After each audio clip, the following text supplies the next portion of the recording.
Can you see that? Probably not that well. Proper frost on my mum and dad's roof.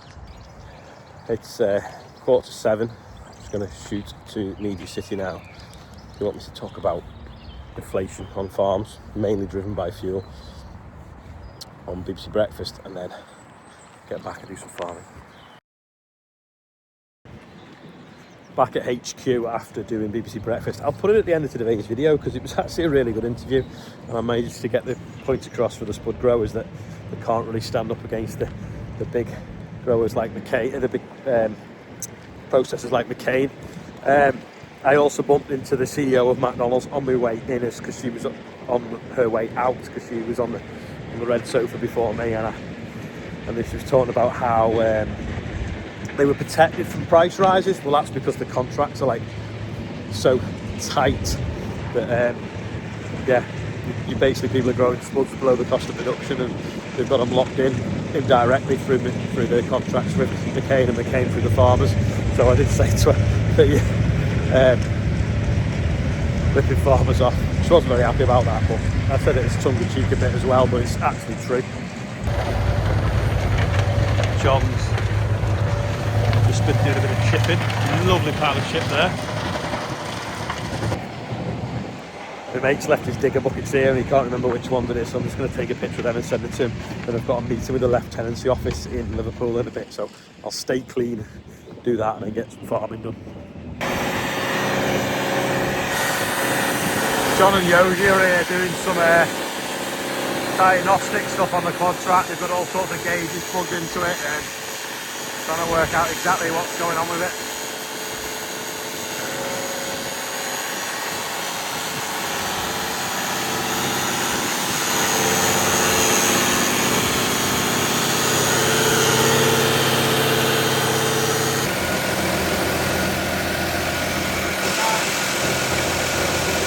Smoking a bit where a bit of diesel has been stuck on the manifold.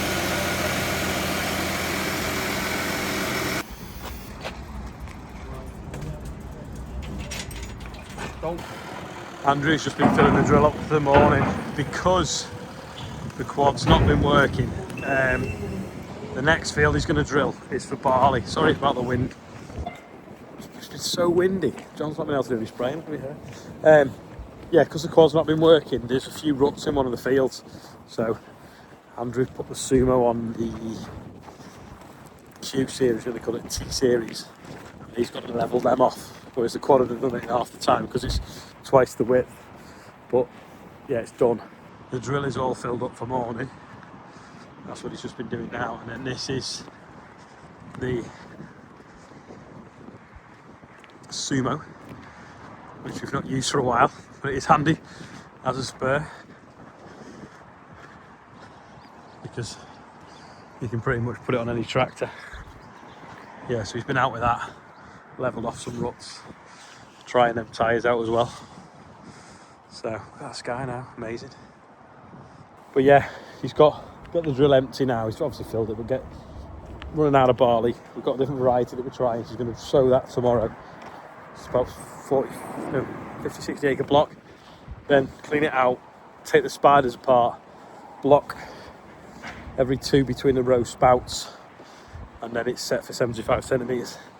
Then we're going to start drilling some maize. Once, well, hopefully the frost will be gone by the time it comes up, even though we had another one last night. But the annoying thing is because the quad's broken, we've not been able to work some of the ground for that.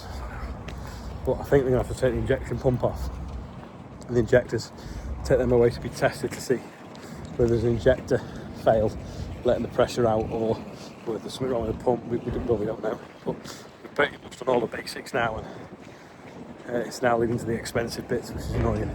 I'm just going to wash the diesel off the manifold. Well, I thought they were.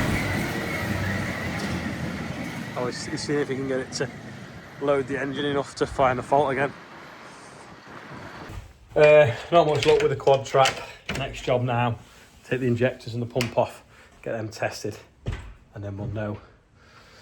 Well, hopefully, I say hopefully, if it's an injector that's failing, which is giving up the pressure, then we can sort that, and then we've got tractor back operational. But yeah, a bit frustrating. We've done all the cheap stuff. Now it's getting to the day stuff. While I put the birthdays on, I am going to leave you watching the BBC bit. Well, another sector that's been affected by rising prices is farming. And here to tell us more is Olly Harrison, who runs a farm in Merseyside. Morning to you. I mean, you really have been affected. Just give us a sense on a day-to-day basis of how much your costs, particularly for fuel, have gone up. Well, I think they talked about 3.3%. Well, fuel's been over 100% in most cases, and some of the tractors that move a bit of soil will burn 90 to 95 litres an hour. So the cost is just phenomenal. Huge. I think I'm cereals, so we'll kind of move soil in the spring and we'll move sort of soil in the autumn. So half the farm was already sown, but the other half we've had these massive costs in the last 5 or 6 weeks.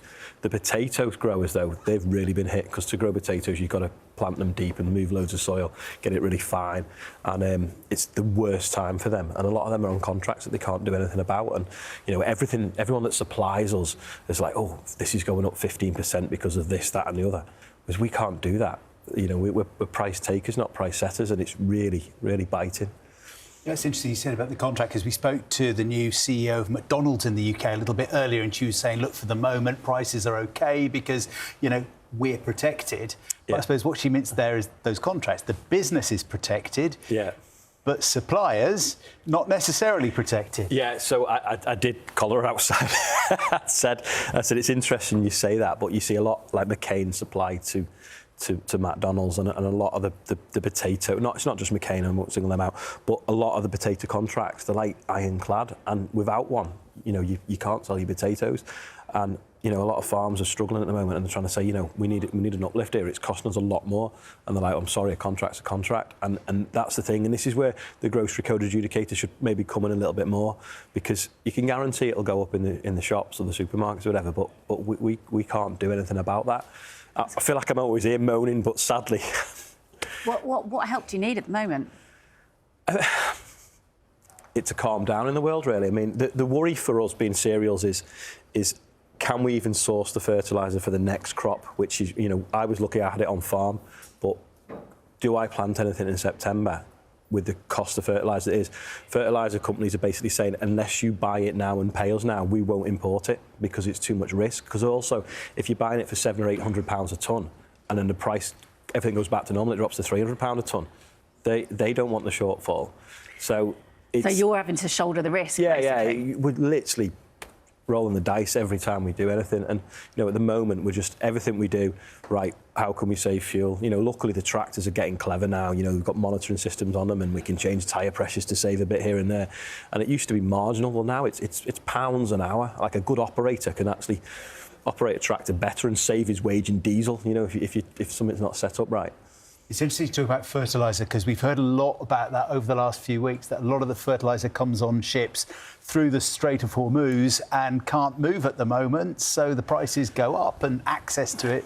You're really worried about that going forward? The fertiliser is bigger than fuel, because fuel, what did they say, 15%, 20% comes through that strait. Fertiliser, it's probably 60%, especially what we use in Europe, and that is the massive worry.